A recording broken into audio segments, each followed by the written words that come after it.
할렐루야, 샬롬. 10월 28일 매일 성경 말씀 묵상 주님의 이름으로 시작합니다. 역대하 34장 14절부터 33절의 말씀입니다.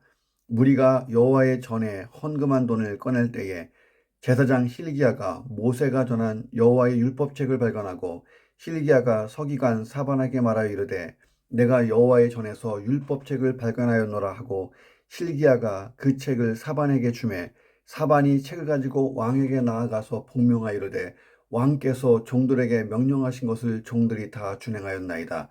또 여호와의 전에서 발견한 돈을 쏟아서 감독자들과 일꾼들에게 주었나이다 하고 서기관 사반이 또 왕에게 아뢰어 이르되 제사장 hil기야가 내게 책을 주더이다 하고 사반이 왕 앞에서 그것을 읽음에 왕이 율법의 말씀을 듣자 곧 자기 옷을 찢더라. 왕이 hil기야와 사반의 아들 아히감과 미가의 아들 압돈과 서기관 사반과 왕의 시종 아사야에게 명령하여 이르되 너희는 가서 나와 및 이스라엘과 유다의 남은 자들을 위하여 이 발견한 책의 말씀에 대하여 여호와께 물으라. 우리 조상들이 여호와의 말씀을 지키지 아니하고 이 책에 기록된 모든 것을 준행하지 아니하였으므로 여호와께서 우리에게 쏟으신 진노가 크도다 하니라. 이에 hil기야와 왕이 보낸 사람들이 여선지자 훌다에게로 나아가니 그는 하스라의 손자 독하세 아들로서 예복을 관리하는 살룸의 아내라. 예루살렘 둘째 구역에 살았더라. 그들이 그에게 이 뜻을 전하매 훌다가 그들에게 이르되 이스라엘의 하나님 여호와께서 이같이 말씀하시기를 너희는 너희를 내게 보낸 사람에게 말하라 하시니라. 여호와께서 이같이 말씀하시기를 내가 이곳과 이 주민에게 재앙을 내리되 곧 유다 왕 앞에서 읽은 책에 기록된 모든 저주대로 하리니 이는 이 백성이 나를 버리고 다른 신들에게 분향하며 그의 손의 모든 행위로 나의 노여움을 샀음이라. 그러므로 나의 노여움이 이곳에 쏟아짐에 꺼지지 아니하리라 하라 하셨느니라. 너희를 보내어 여호와께 묻게 한 유다 왕에게는 너희가 이렇게 전하라. 이스라엘의 하나님 여호와께서 이같이 말씀하시기를 내가 들은 말을 의논하건대 내가 이곳과 이 주민을 가리켜 말한 것을 내가 듣고 마음이 연약하여 하나님 앞 곧 내 앞에서 겸손하여 옷을 찢고 통곡하였으므로 나도 내 말을 들었노라. 여호와가 말씀하였느니라.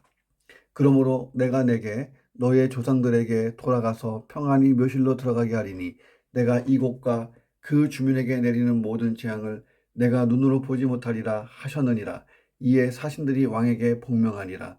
왕이 사람을 보내어 유다와 예루살렘의 모든 장로를 불러 모으고 여호와의 전에 올라가매 유다 모든 사람과 예루살렘 주민들과 제사장들과 레위 사람들과 모든 백성이 노소를 막론하고 다 함께 한지라. 왕이 여호와의 전에서 발견한 언약책의 모든 말씀을 읽어 무리의 귀에 들려주고 왕이 자기 처소에 서서 여호와 앞에서 언약을 세우되 마음을 다하고 목숨을 다하여 여호와를 순종하고 그의 계명과 법도와 율례를 지켜 이 책에 기록된 언약의 말씀을 이루리라 하고 예루살렘과 베냐민에 있는 자들이 다 여기에 참여하게 하며 예루살렘 주민이 하나님 곧 그의 조상들의 하나님의 언약을 따르니라.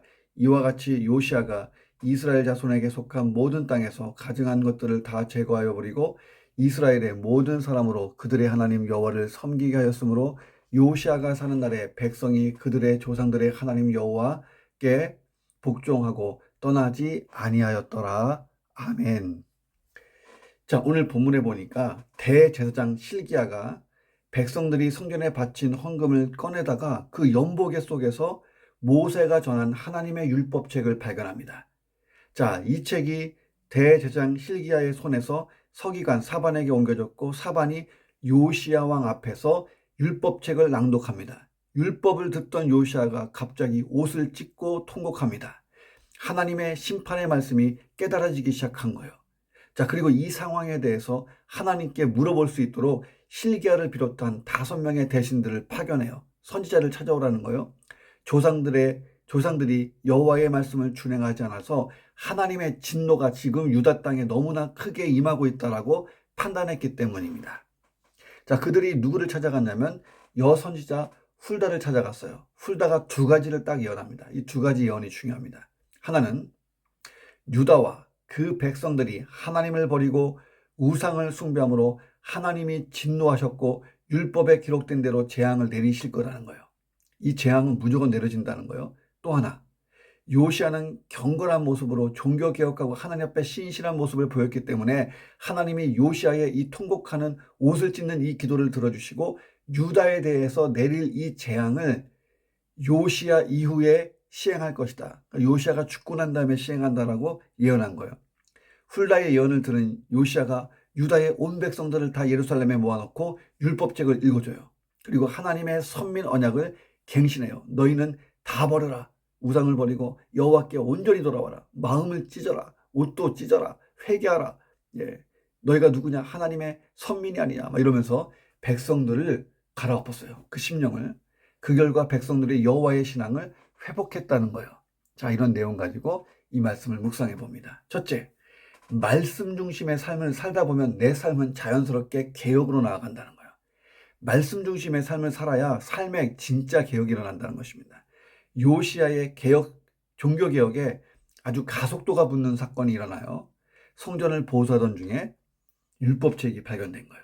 대제사장 hil기야가 성전에서 율법책을 발견하고 서기관 사반에게 줬고 사반이 읽어봤어요. 이 사반이 요시아 왕에게 보고했고 왕 앞에서 큰 소리로 율법책을 읽습니다.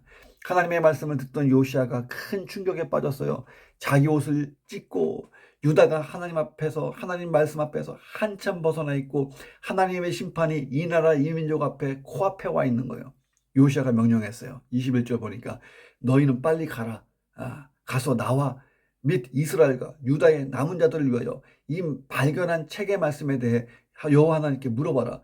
우리 조상들이 여호와의 말씀을 지키지 아니하였고 이 책에 기록된 모든 것을 준행하지 아니하여서 여호와의 모든 진노가 우리에게 이제 쏟아질 것인데 그 쏟으신 진노가 과거에도 크고 지금도 크게 오고 있다. 자, 이렇게 말했던 것입니다. 오랜 세월 성전을 멀리했던 이 백성들은 하나님의 말씀에 접근할 수 있는 기회를 상실했어요. 왜냐하면 므낫세를 비롯한 왕의 권력이 하나님의 영광을 가리던 시대에 나타난 암울한 현상이었어요. 성경책이 없는 거예요. 율법책이. 예, 마음에 거짓 신들과 이방 사상들이 가득했던 이 백성들이 하나님의 말씀을 받아들이지도 못했고 듣지도 못했고 엉망진창이었습니다. 므낫세 시대에 성전도 파괴되고 성전 기물들도 파손되고 성전이 우상 숭배 장소로 변질되고 막 그런 일들이 벌어졌잖아요. 하나님의 성전 그 뜰에 아세라 여신상이 세워졌으니 말다 했잖아요.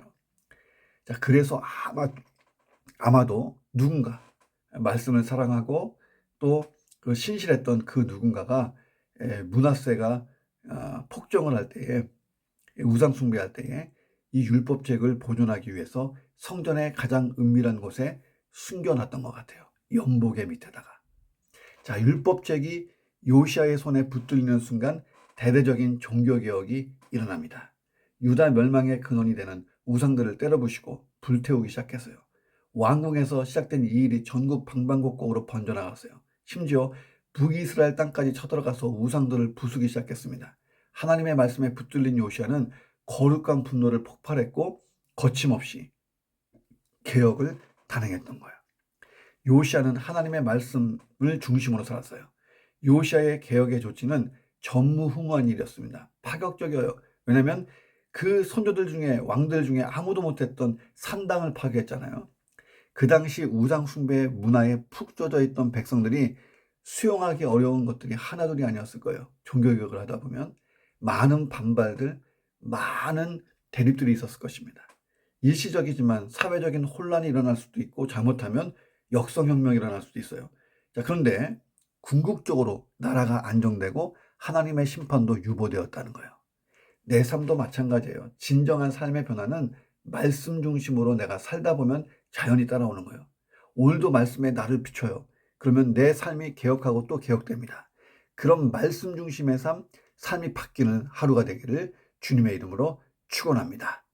두 번째, 우리의 미래는 하나님께 대한 현재의 태도에 달려있다. 내 미래, 하나님에 대한 나의 태도, 지금의 태도에 달려있다는 거예요.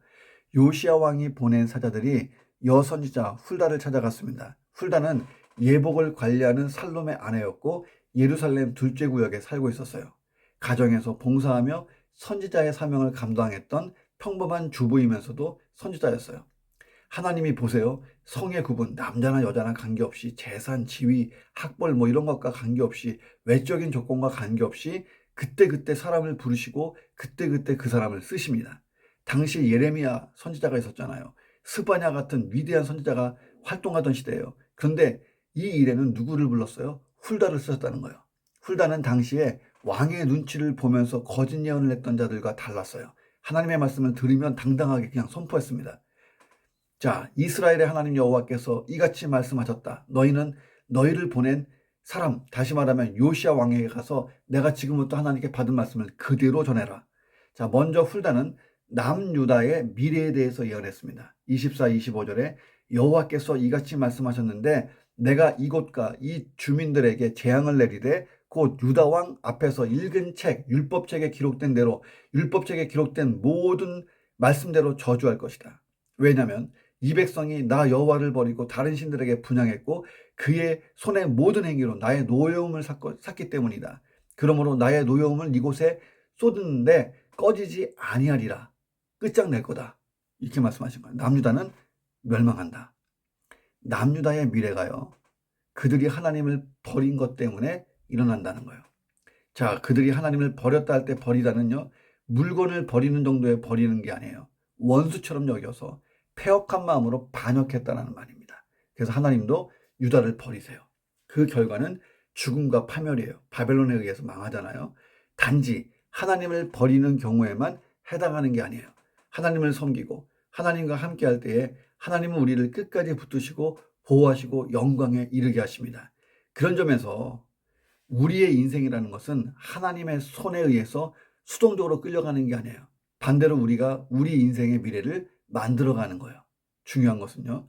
우리의 미래는 우리가 하나님께 어떠한 자세로 지금 살고 있는가, 지금 내가 어떠한 자세로 하나님 앞에 서 있는가가 내 미래를 결정한다는 거예요. 사람들이요. 자기의 미래를 알기 위해 점치러 가죠. 오늘의 운세를 봐요.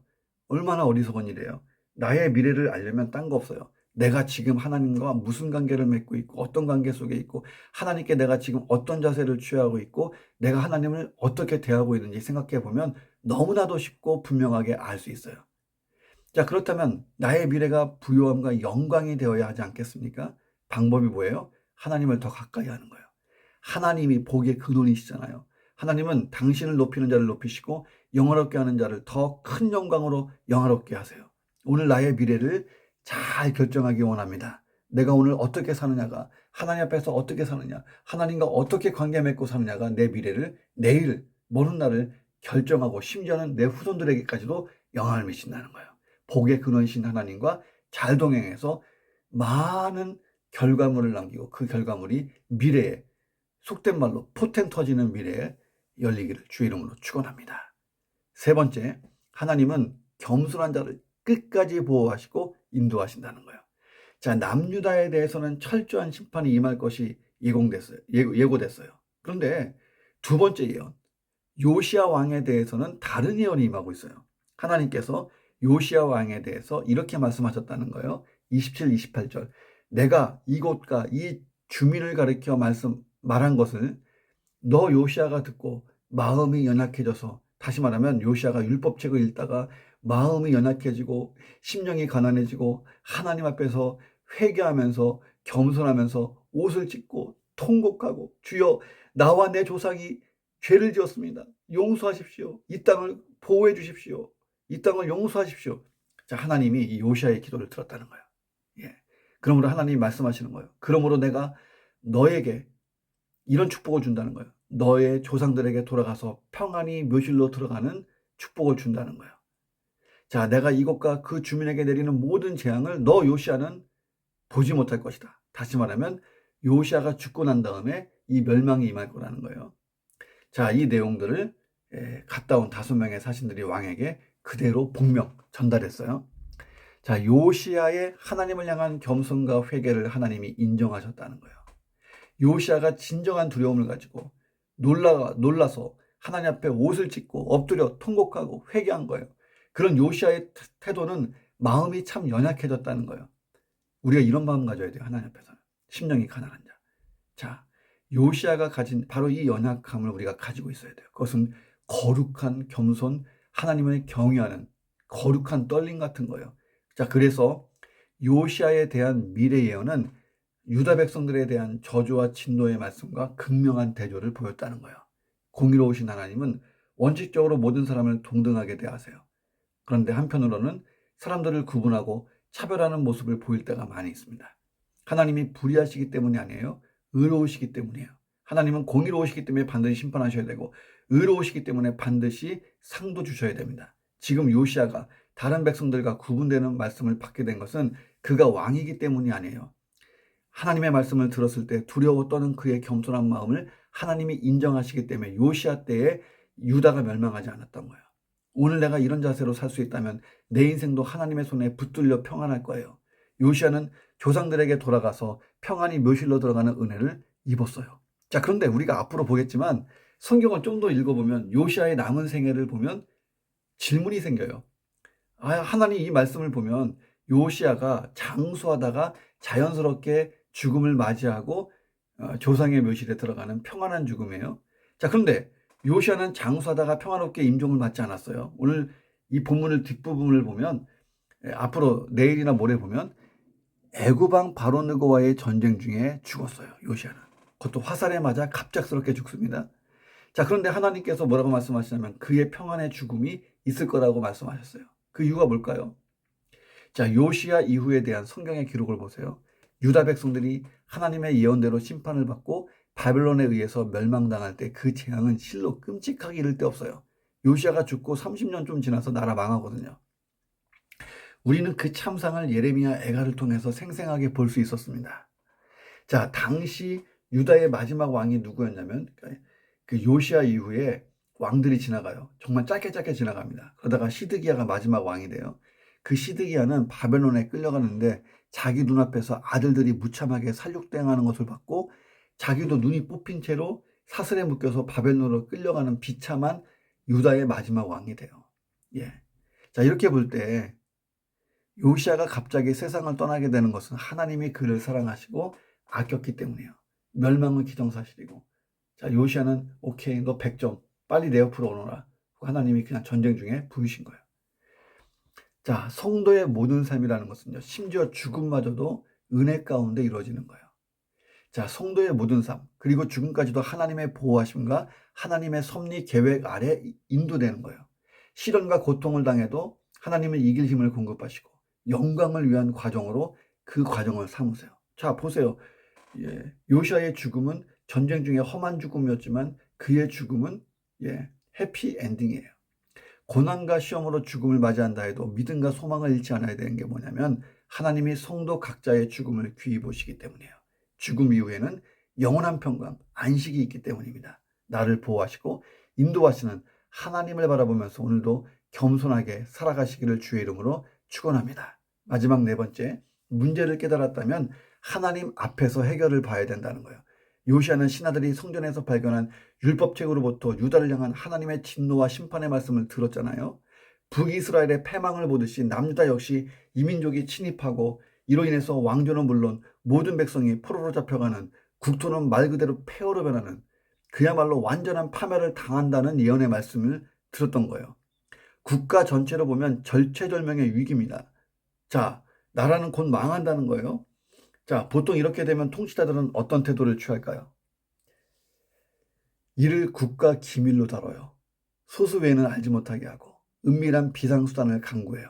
그러다 해결의 기미가 보이지 않으면 자기 재산을 정리해서 해외로 빼돌리고 망명 준비를 합니다. 예. 자, 독재 국가들 보면 그러잖아요. 국가도 그렇지만 기업도 마찬가지예요. 자, 우리는 지구상에 존재하는 국가들과 기업들의 악한 행실을 역사적으로 알고 있잖아요. 자, 그런데 이 상황에서 요시야 왕은 달리 행동했어요. 하나님의 진노와 심판의 말씀을 듣고 충성스러운 신하들을 급파하고 하나님의 더 구체적인 말씀을 듣고자 선지자를 찾고 그리고 선지자 훌라의 예언을 듣고 쉬쉬하고 야, 이거 비밀이야. 비정상적인 방법을 찾고자 나만 살려고 노력하지 않았습니다. 29절에 보니까 왕이 사람을 보내서 유다와 예루살렘의 모든 장로를 불러 모았어요. 온 백성에게 다 알렸어요. 여호와의 전에 올라가매 유다 모든 사람과 예루살렘 주민들과 제사장들과 레위 사람들과 모든 백성이 노소를 막론하고 어린아이들까지 다 함께 와서 엎드렸어요. 왕이 여호와의 전에서 발견한 언약의 모든 말씀을 무리들에게 들려줬습니다. 야, 상황이 이렇다. 그리고 자신과 온 유다 백성들이 하나님 앞에서 옷을 찢고 마음을 찢고 언약갱신, 종교개혁이 마음속에서부터 막 일어난 거예요. 왕이 자기 저소에 서서 여호와 앞에서 언약을 세우되 마음을 다하고 목숨을 다하고 여호와를 순종하고 그의 계명과 법도와 율례를 지켜 이 책에 기록된 언약의 말씀을 이루리라 하고 예루살렘과 베냐민에 있는 자들이 다 여기에 참여하게 하고 예루살렘 주민이 하나님 곧 그의 조상들의 하나님의 언약을 따르니라. 신명기적인 그리고 그 율법에 기록된 하나님의 말씀대로 했다는 거예요. 자, 그래서 요시야 시대에 하나님의 심판이 이루어지지 않고 임하지 않고 건너갑니다. 요시야의 종교개혁이 한 번으로 끝나지 않았기 때문입니다. 33절에 보니까 요시야가 이스라엘 자손에게 속한 모든 땅에서 가증한 것을 다 제거해버리고 이스라엘의 모든 사람으로 그들의 하나님 여호와를 섬기게 하였으므로 요시야가 사는 날에 백성이 그들의 조상들의 하나님 여호와께 복종하고 떠나지 아니하였다. 요시야가 사는 날 동안에는 문제가 없었다는 거예요. 여호와의 신앙으로 불타오르고. 자, 문제가 깨달아졌다면 하나님 앞에서 해결하면 되는 거예요. 인본주의적으로 무슨 방법을 쓰면요, 또 다른 문제를 가지고 오는 거예요.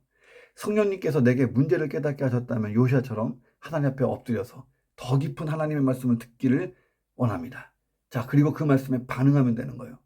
내게 오늘 그런 영적인 분별력으로 가득하여 내 삶의 문제를 발견하고 하나님 말씀을 묵상하면서 하나님의 음성을 듣고 그 말씀으로 내 삶을 변화시키고 치유하고 고치고 변화시키고 하면 요시야의 축복은 우리의 축복이 되는 것입니다. 그렇게 사시기를 주 이름으로 축원합니다. 기도하겠습니다.